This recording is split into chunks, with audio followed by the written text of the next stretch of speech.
Vamos conversar um pouquinho sobre tudo isso com o Altamiro Borges, jornalista, presidente do Centro de Estudos da Mídia Alternativa Barão de Itararé.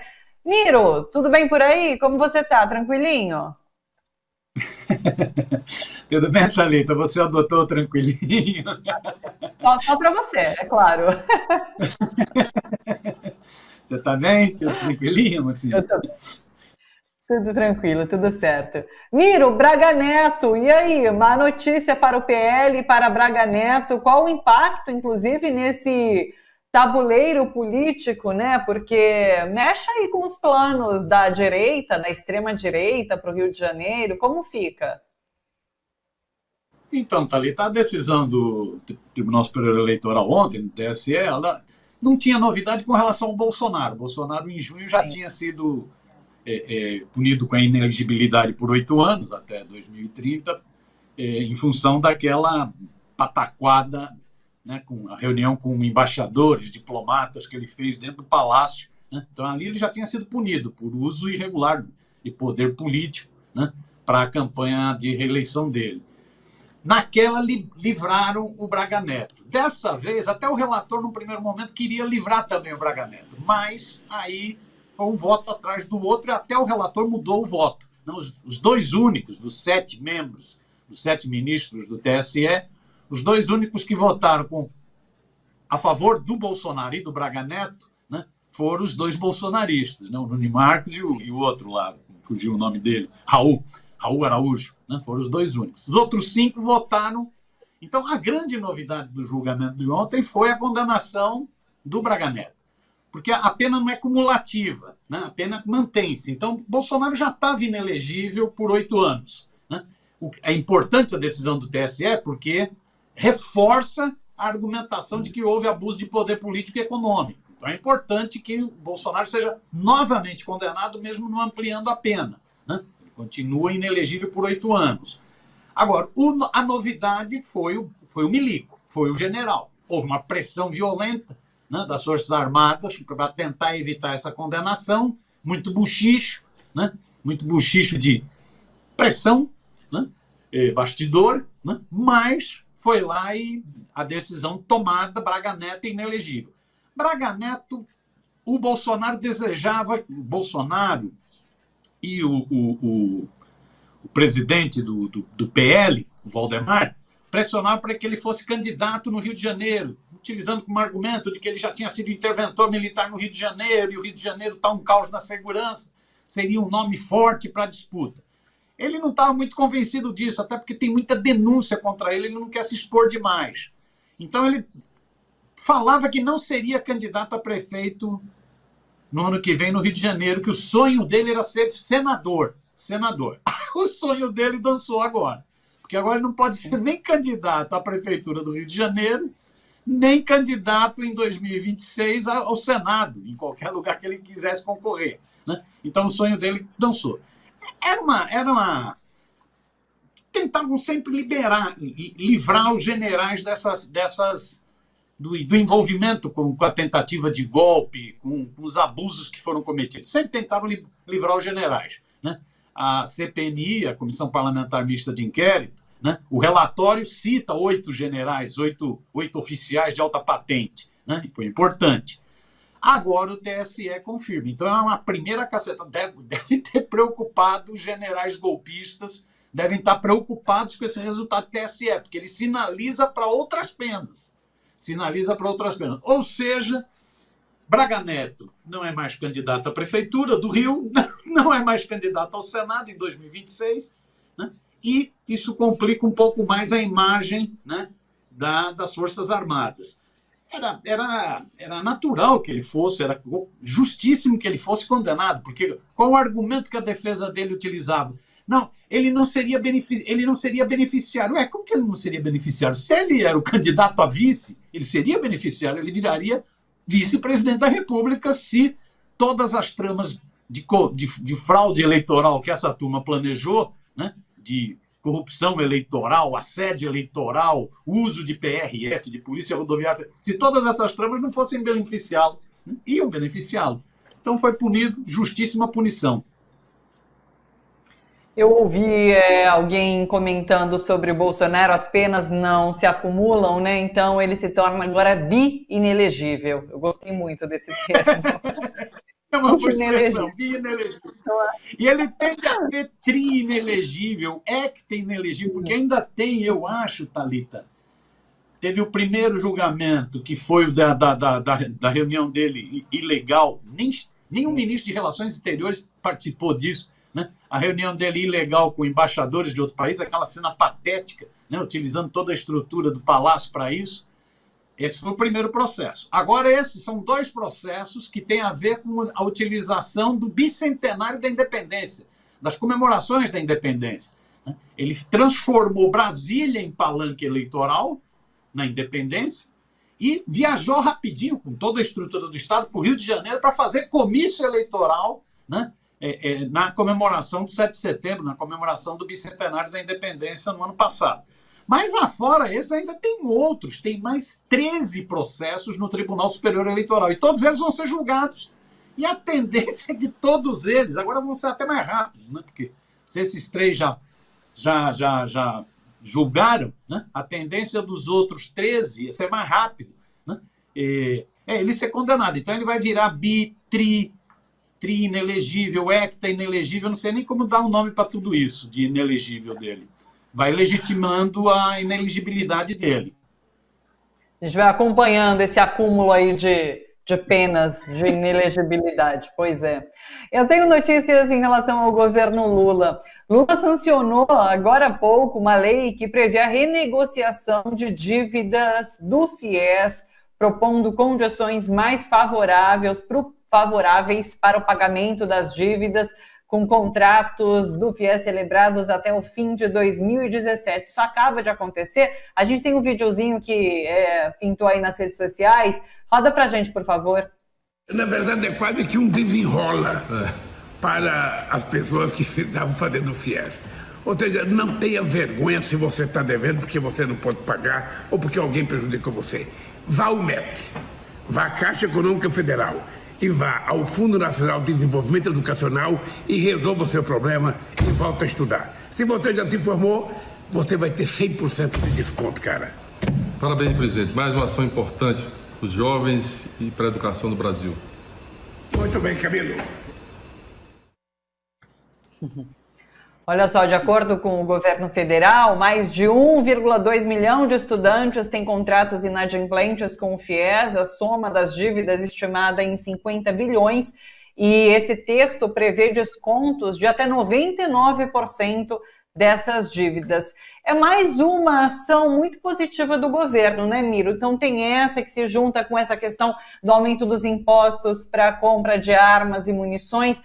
Ontem a gente anunciou essa questão do pagamento de pensão para filhos de mulheres assassinadas por feminicídio. Então o governo está acumulando uma série de ações muito positivas, que trazem um resultado muito positivo para a gente enquanto sociedade, muito bacana.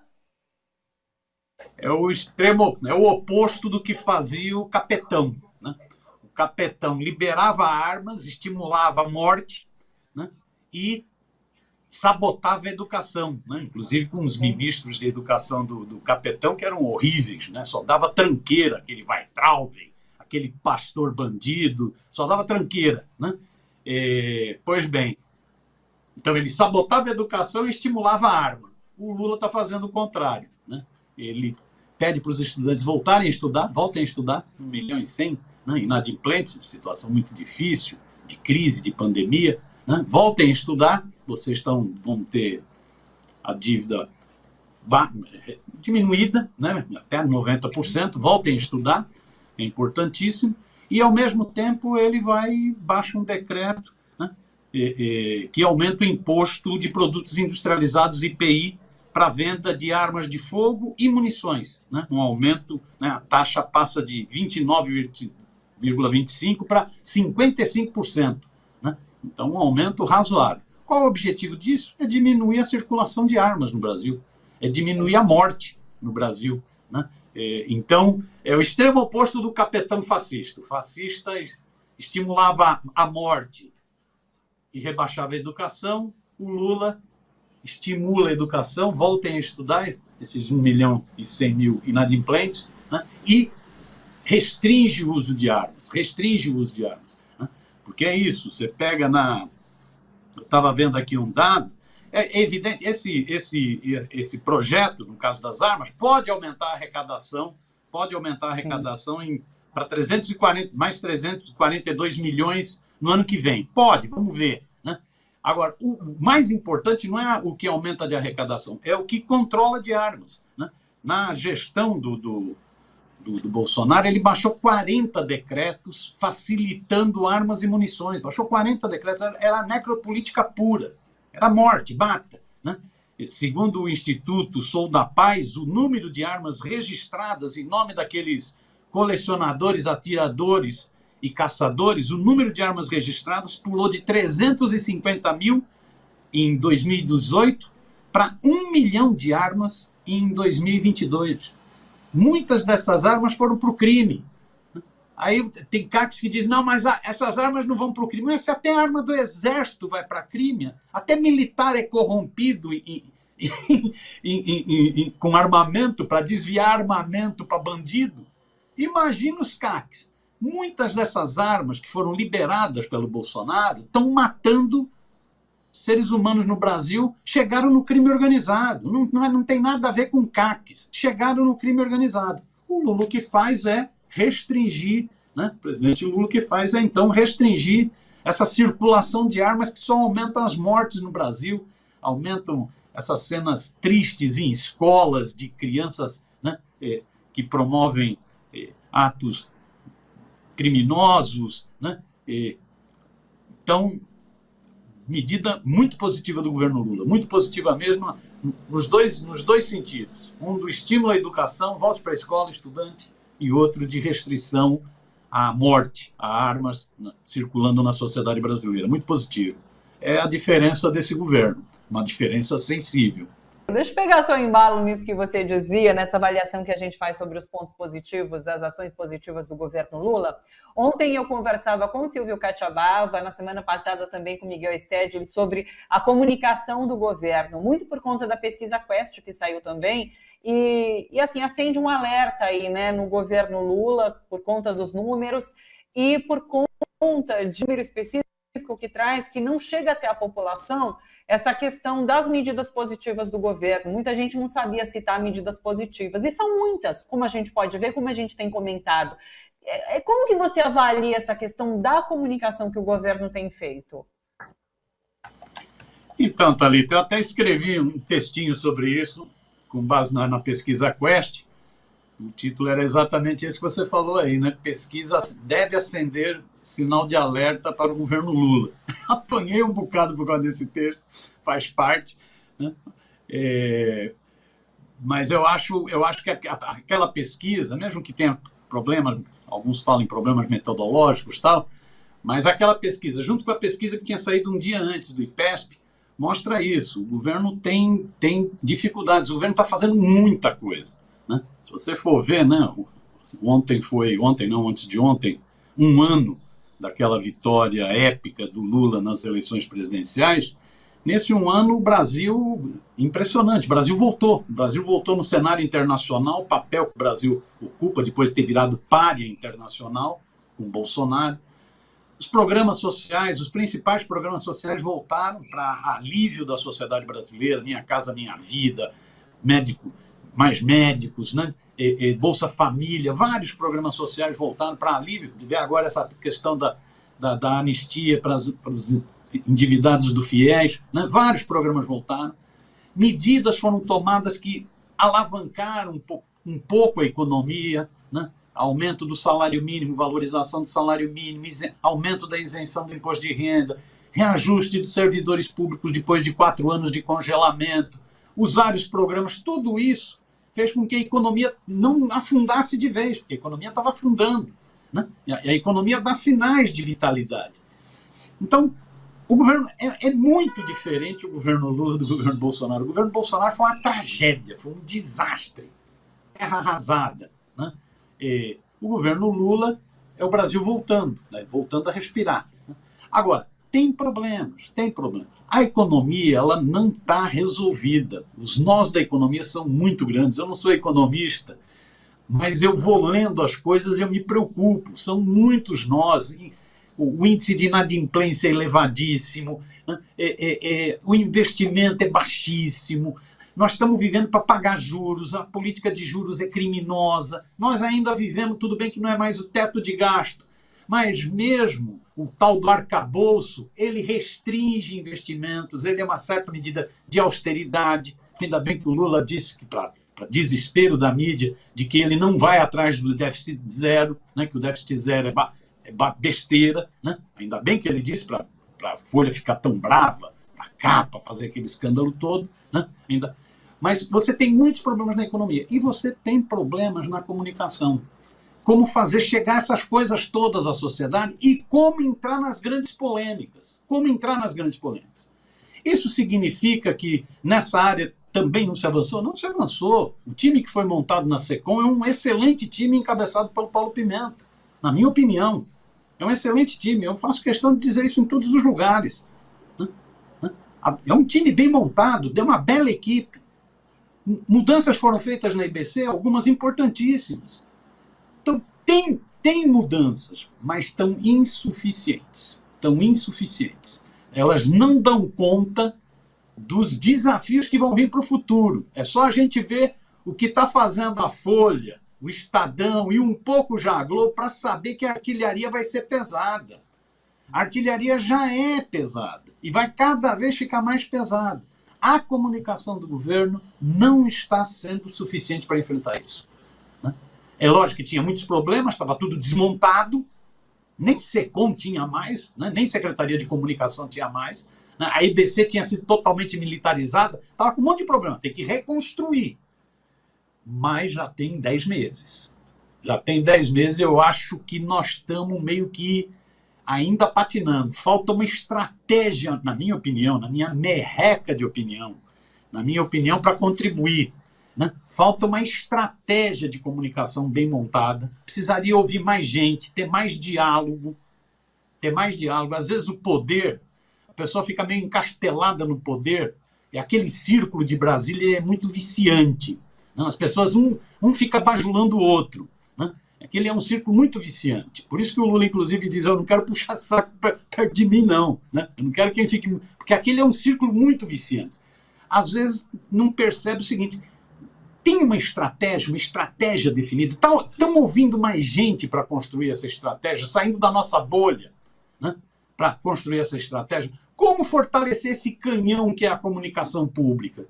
O que tem que ser feito? Inclusive com ousadia, provocando. O que tem que ser feito?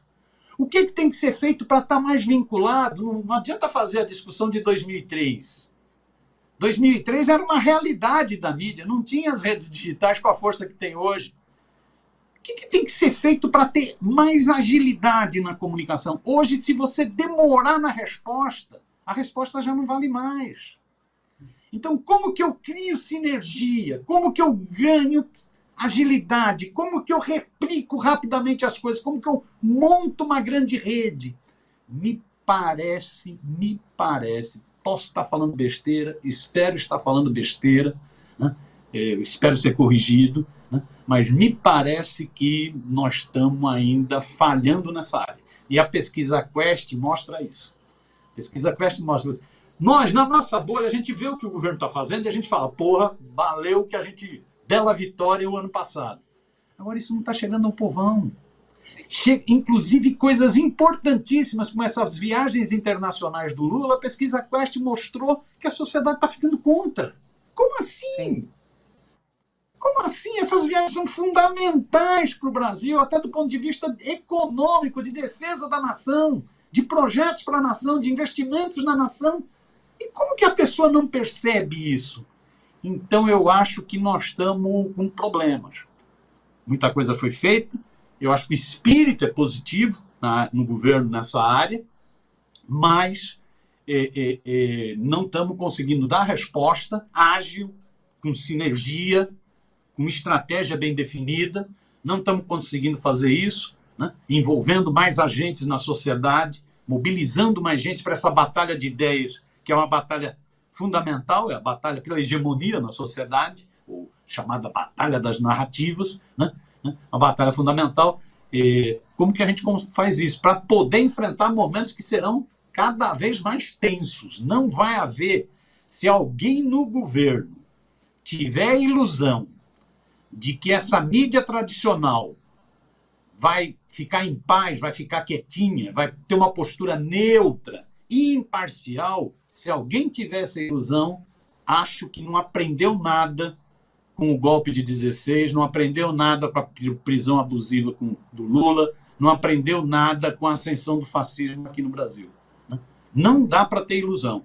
Nós estamos enfrentando dois grandes campos de batalha nessa área da comunicação. Um com a mídia tradicional, essa da radiodifusão, das TVs, rádios, dos jornalões, das revistonas.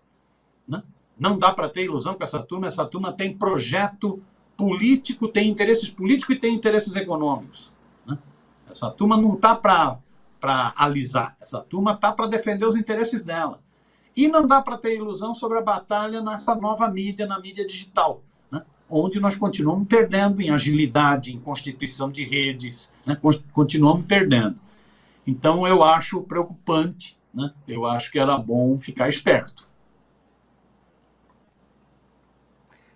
Eu concordo, você me ouve? Aí, travei a imagem, mas estou aqui. Eu concordo, absoluto. Eu acho que é isso, a comunicação está patinando e eu acho que é um setor importante demais para ser negligenciado, né? Então, precisa ser priorizado.